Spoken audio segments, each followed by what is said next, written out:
My 70-year-old mother-in-law suddenly started an online romance, and she wanted a succubus tattoo on her lower belly to meet her internet boyfriend in person. As a tattoo artist, I subtly mentioned to my husband what that particular design actually meant. He stopped his mother's ridiculous plan and deleted her online lover's contact information. But when that 6 feet 2 inches muscular hunk of an internet boyfriend stepped out of a Porsche Cayenne with a designer-clad older woman on his arm, my mother-in-law was consumed with rage and regret. She blamed me for making her miss out on her wealthy Prince Charming. She lured me to the countryside. With a kitchen knife, she carved that succubus design into my lower abdomen, stroke by agonizing stroke. The cold blade severed my artery. I bled out and died in that rural farmhouse. When I opened my eyes again, I was back to the day my mother-in-law showed me that succubus image, asking if I could tattoo it on her body. Amber, honey, can you do this design? My mother-in-law, Gloria, sat beside me and held out her phone, showing me a pink heart with wings. That familiar voice made me jolt. When the phone appeared before my eyes, I rubbed them in disbelief, unable to process what was happening for the longest time. Well, can you do it or not? Say something. Gloria shoved me impatiently, snapping me back to reality. I realized I had been reborn. In my previous life, when Gloria had sheepishly yet excitedly asked me about this tattoo, I'd recognized it immediately. It was a specific mark used in certain underground circles. Wearing it meant becoming someone's slave. Gloria had always looked down on my profession. She thought being a tattoo artist wasn't a real job, and that I wasn't worthy of her son who wore suits in a downtown office building. This was the first time she'd ever approached me about anything tattoo-related. I'd been flattered, even touched. But when I learned her internet boyfriend had asked her to get it tattooed on her lower abdomen, I knew something was wrong. I'd mumbled that my studio couldn't handle such detailed work. After Gloria left with a dismissive sneer, I rushed to tell my husband, hoping he could gently warn his mother.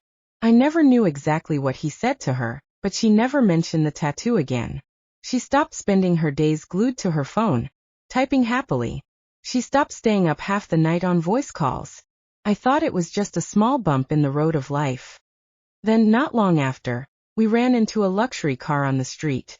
A couple stepped out, the man tall and handsome like a movie star, the woman well-maintained but clearly showing her age, both dripping in designer labels. They walked arm in arm into an upscale restaurant. Gloria stared at that Porsche Cayenne parked at the restaurant entrance, her eyes blazing with a terrifying light. The next day, she tricked me into going to their old farmhouse in the countryside, claiming she needed to visit my father-in-law's grave. She stripped me naked and tied me to the bed. She sharpened a kitchen knife until it gleamed, then consulted her succubus reference image as she carved into my flesh, stroke by vicious stroke. This is all your fault, running your mouth, saying that design was bad, telling me not to get it. If I'd gotten it, Azu wouldn't have broken up with me.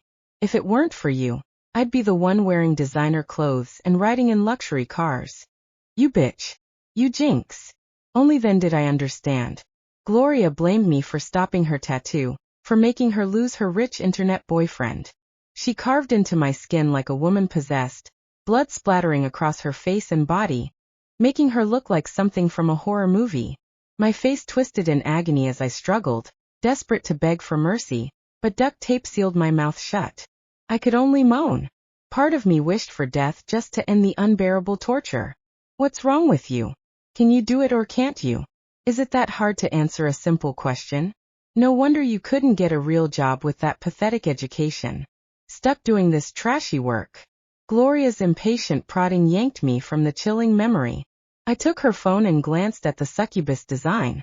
No more probing. No more warnings. Just a firm, decisive answer. Sure, I can do it, Mom. I watched her expression shift from impatience to shy excitement, and a smile curled at the corner of my lips. Everything I knew about this underground scene came from rumors and whispers. Whatever terrifying world existed behind that tattoo, Gloria would have to discover it for herself. She lifted her shirt, revealing the loose, sagging folds of her 70-year-old belly. I want it right here. Can you do that? I played along with everything she said. Sure. Absolutely. No problem. But the more confident I sounded, the more she hesitated. She licked her lips nervously and voiced her concern. At my age, getting a tattoo. What if someone sees it? Wouldn't that be embarrassing? I smiled and let my gaze drift lower. That's easy to fix. I've heard from clients that these designs work better the more. Private placement. Gloria bit her lip, looked down, and tapped out a message on her phone. A moment later, her face flushed crimson as she looked at me. All right. Then do it for me, honey. My smile grew even brighter. No problem, Mamo. Gloria, this time around I wanted to see if getting that succubus mark would really land you in that mansion with your 6'2" sugar daddy after college. I didn't enter the corporate world. Instead, I opened a tattoo studio with my childhood best friend Megan. Business had been booming these past few years. We'd moved from a cramped little booth to a prime location in a luxury shopping district downtown. We now had 4 tattoo artists on staff. The studio was close to my husband's office building. Several of his co-workers had gotten pieces done at my shop, but no matter how successful my business became, in Gloria's eyes, it still wasn't a real job. So every promotional post, every proud showcase of my work on social media, I had to block her just to keep the peace. Today was the first time Gloria had ever set foot in my studio. When our receptionist, a sweet young girl named Jade, stood up with a bright smile to greet me, I noticed Gloria's visible shock. Jade was gorgeous with a silver tongue. When she heard today's client was my mother-in-law, she launched into full charm mode, gushing about how young Gloria looked, how stylish, how sophisticated. Gloria was eating it up, grinning so wide you could count her teeth. Jade asked which artist I wanted to assign to Gloria. I smiled and told her I'd handle it personally. After all, this was my own dear mother-in-law. I absolutely had to serve her with my own 2 hands, stroke by careful stroke. I led Gloria to the back room. It was early morning and the studio was still quiet. Mom, this is the numbing cream. Do you want me to apply it? Gloria had already taken off her pants and was lying on the operating bed. When she heard my question, her eyes went wide. What do you mean? You're too cheap to even give me numbing cream? I pinched my thigh to suppress my laughter and put on a show of explaining. Oh no, that's not it, Mom. Sorry, I didn't explain clearly. See, with this particular design, the colors need to be really vibrant. If we use numbing cream, the tones come out a bit muted. Most clients who come in have already done their research, so I forgot to mention it. My mistake. Gloria frowned, thinking it over.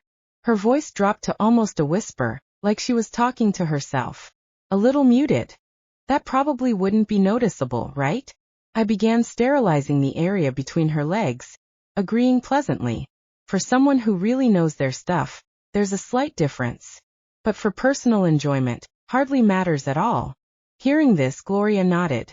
But just as I scooped out a dollop of numbing cream, she changed her mind. Forget it. If I'm doing this, I'm doing it right. No numbing cream. I set down the cream and patted her thigh. Okay, Mom, just hang in there. It'll be over before you know it. I pulled on my gloves, picked up my tattoo machine, and began my meticulous work on Gloria's most private area. The buzzing needle traced across her skin. Every howl of pain that escaped her trembling body was music to my ears.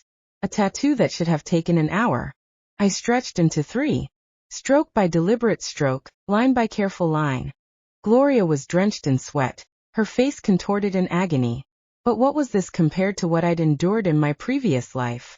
When my patience finally ran out, the masterpiece was complete. Gloria's lips were white and trembling, but she didn't forget to have me photograph her new tattoo from multiple angles using her phone. I knew exactly what those photos were for. They were going straight to her internet boyfriend, Azu. During those 3 hours, while using her phone to reference the design, I'd thoroughly excavated the entire situation between Gloria and this Azu character. 6 months ago, they'd connected on social media. 3 months ago, they'd made their online relationship official. The messages and photos they'd exchanged since then were absolutely eye-searing. Wading through all those pictures of abs, pecs and muscular thighs, I finally found Azu's face. It was the same man I'd seen stepping out of that Porsche in my previous life. From the messages, I could tell Gloria still had some shred of rationality. She clearly wondered if a young stud with abs like that pursuing her so intensely might be running some kind of romance scam. That's why, in my first life, she'd listened when my husband talked her out of it. She dropped the tattoo idea, and the online romance had fizzled out. But then we'd run into Azu on the street, and he was exactly as advertised, rich, handsome, and apparently into older women. That's when Gloria snapped and blamed me for everything. After the tattoo was done, Gloria ignored all the aftercare instructions from Jade at the front desk. Her lips still pale, she was already frantically typing away on her phone. Every now and then, she'd blush and giggle coyly. Actually, I'd noticed her strange behavior 3 months ago, and suspected she might have found love in her golden years. I wasn't opposed to it. In fact, I'd even hoped for it. I wished her well. 3 years ago, after my father-in-law passed away, Gloria had moved from the countryside to live with us. Our 1,000-square-foot, 3-bedroom apartment wasn't too small to accommodate one more elderly woman. But this elderly woman had once taught at a village elementary school, and had raised the first master's degree holder in their village. Her nose was permanently stuck in the air. And then there was the baby issue. We'd asked for Gloria's blessing to focus on our careers for a few years before having kids, and she'd agreed. But when she walked around the neighborhood with those grandma types pushing strollers, she told them my IQ was too low. She was afraid to let me bear her family's children. If my mom's old friend, Mrs. Wong from next door, hadn't told me, I never would have understood those weird looks from the neighbors. And that thing where mothers-in-law only cook meat dishes when their sons are home?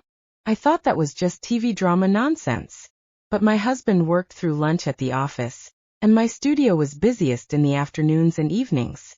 Lunchtime was my only chance for a proper meal at home. Every night, Gloria would make elaborate meat dishes. But my lunch? Always last night's leftovers. I said eating leftovers wasn't healthy. I wanted fresh food. She called me wasteful. Said I didn't appreciate how hard her son worked.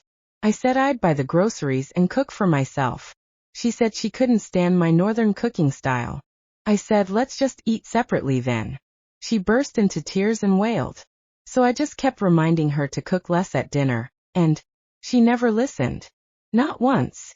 When I told my husband Ben about all this, he would talk to Gloria and all he got was, she was his mother and she had a hard life. Don't make such a big deal of it. And he would tell me sorry and cook for me instead. I endured it for 3 years. So when Gloria seemed to find a new romance, I actually hoped she'd move out. Maybe we could help buy her a little place. Let her and her new man keep each other company. A relief for everyone. I never imagined her new romance would be this twisted. Gloria sat on the edge of the treatment bed long after I finished, still clutching her phone like it was a lifeline. Her legs trembled slightly, but her eyes were shining. It wasn't pain she was focusing on. It was anticipation. I'll send it to him now, she whispered, almost giddy. Azu said he likes bold women. He said he'll fly me out soon. I quietly disposed of the gloves and began cleaning my tools. My movements were steady, almost gentle, like nothing had ever happened between us in another lifetime. But inside, I was watching every expression on her face. In my previous life, this was the exact moment everything began to spiral. Gloria would send the photo. Azu would respond with exaggerated praise. Then silence. Then a meeting. Then the Porsche. Then the designer woman. Then the switch. I leaned against the counter. Mom, I said casually. You should probably wait a bit before sending it. Her head snapped up. Why? I tilted my head like I was thinking. Fresh tattoos are basically open wounds. Some people get turned off if they see swelling or irritation. If Azu is as serious as he says, he'll want to see the healed version. More elegant. That word hit exactly where I wanted it to. Elegant. Gloria slowly lowered her phone. Really? Of course, I said warmly. Men like him? They appreciate presentation. Her fingers tightened around the device. For the first time since she arrived at my studio, doubt flickered across her face. Good. That flicker was all I needed. Over the next 3 days, I became the perfect daughter-in-law. I messaged her reminders about aftercare. I checked in on swelling. I even pretended concern when she complained about the pain. And Gloria, shockingly, listened. She didn't post the tattoo. She didn't send it. She waited. And in that waiting, something else started happening. Azu became more persistent, more demanding, more impatient. I saw it when Gloria left her phone unattended for just a minute while she went to shower. The messages were all there. Why aren't you sending it yet? Did you change your mind? Don't tell me you're playing games at your age. Then, I thought you were different. And finally, if you're not serious, I can find someone who is. I almost laughed. So predictable. In my first life, I never saw these messages in time. Gloria had already been emotionally hooked, already defending him, already rewriting reality to fit the fantasy. But now I could see the cracks forming early. And Gloria, proud, arrogant Gloria, was staring at those cracks like they were stains on glass. On the fourth night, she came into the kitchen while I was preparing dinner. She didn't speak for a long time. Then suddenly, he asked me for money. I paused. Oh, her voice tightened. He said he's stuck abroad. Something about customs fees clearance. He said it's temporary. I gently placed the knife down. Did you send it?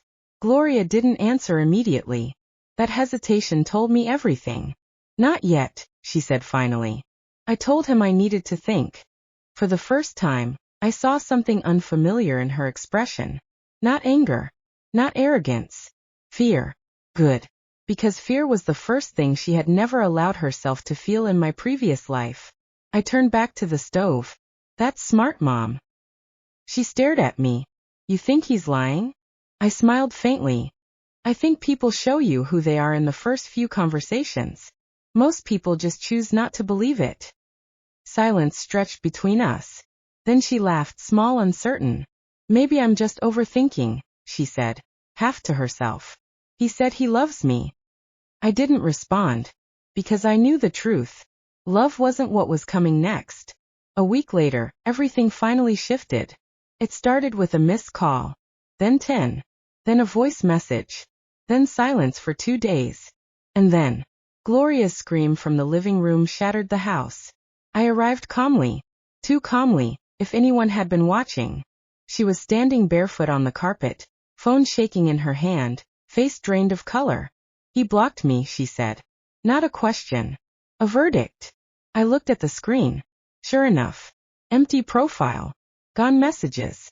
Disappeared contact. Just like before. Exactly like before. Except this time, she hadn't met him in person yet.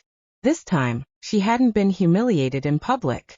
This time, I had changed the timing. Gloria sank onto the sofa. He said he loved me, she whispered again, but this time it sounded hollow. Broken. I sat beside her, not too close. Not too far. I'm sorry, Mom. She flinched. Then suddenly her eyes sharpened. No. Her head snapped toward me. It's because I waited, she said, voice rising. If I had sent the photo earlier, if I had gone to see him sooner, this wouldn't have happened. Ah, there it was. The beginning of the blame. I stayed silent. And she continued, building it like a storm, building pressure. If you hadn't told me to wait. I finally looked at her. Calm. Even. Mom, I said softly, I only told you what professionals in my field usually recommend. Healing time matters for presentation. Her mouth opened. Closed. Because she couldn't argue that without sounding irrational. So instead her eyes shifted. Just slightly. Not fully hatred yet. But searching for somewhere to put the pain. And I already knew exactly where it would land if I let this continue unchecked. So I stood up, smiled gently, and said the one thing that changed everything again. Maybe you should try meeting him in person next time. Her eyes widened slightly, and for the first time in this life, I watched her make a choice I didn't have to force at all. I will, she said quietly. I will find him. And that was when I realized something chilling. I hadn't stopped the ending. I had only delayed it. And this time, I would need to be ready for what came when she finally found the truth. The first crack didn't come from me. It came from Gloria's bank. She woke me up at 6:12 a.m., standing in the hallway with her phone held out like evidence in a trial. They froze my transfer, she said flatly. I blinked slowly. Frozen? Yes, she snapped. The money I tried to send. It didn't go through. It says suspicious activity. I took the phone and scanned the message. Fraud alert detected. Verification required. It wasn't even subtle anymore. Azu hadn't just disappeared. He had tripped every digital alarm on his way out. I handed the phone back carefully. That's actually standard, Mom. Banks flag international transfers like that sometimes. She stared at me. But this time, she wasn't fully listening. Because her world was already shifting. And she could feel it. By afternoon, she insisted on proving it. Not to me. Not to my husband. To herself. She reopened everything. The profile. The old messages. The photos. The same man she had once called her destiny, now looked different under suspicion. Too polished, too perfect, too rehearsed. And then she did what she should have done before any tattoo, any fantasy, any belief. She searched his name. There was nothing at first. Then, buried under lifestyle posts and fake admiration pages, she found it. A forum thread. Then another. Then a third. Her hands started shaking before she even finished reading. Same guy. Different names. Targets older women online. Pretends to be wealthy. Asks for fees before meeting. Scam ring operating through luxury rental cars and staged appearances. Gloria made a sound, small and strangled. No, she whispered. No, that's not him. But her voice didn't carry conviction anymore. It carried memory. Memory of waiting. Memory of doubt. Memory of him asking for money. That night, my husband came home early. Something had already changed in him too.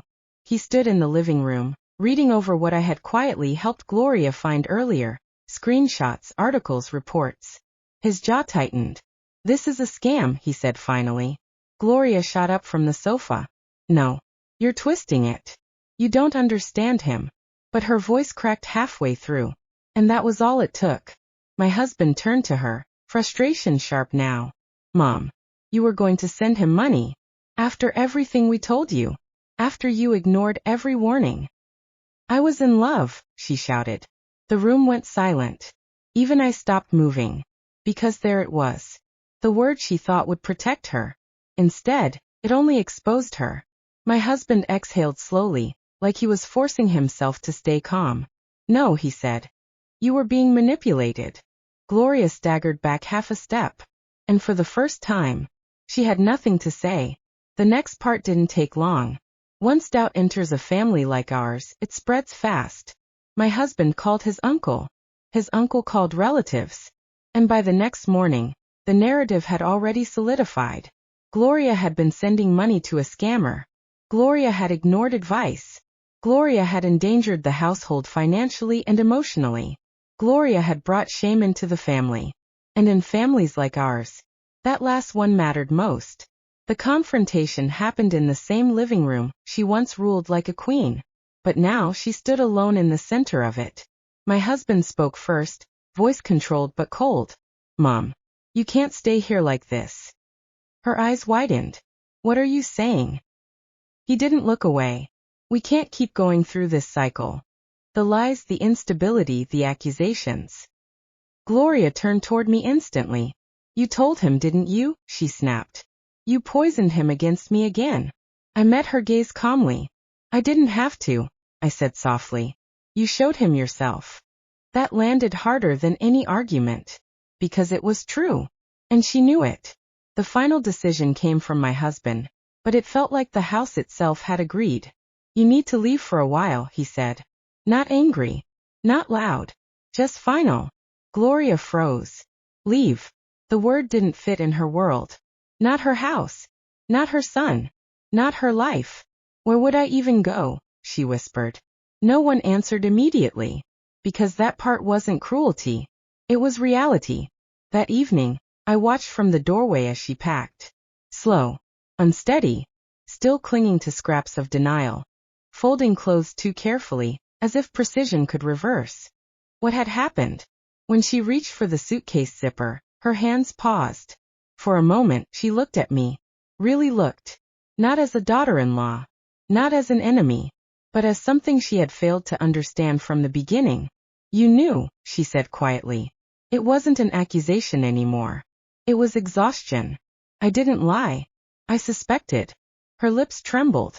And you let me go through it anyway. I held her gaze. Last time, I said softly. You didn't listen until it was too late. Silence. Heavy. Final. Then,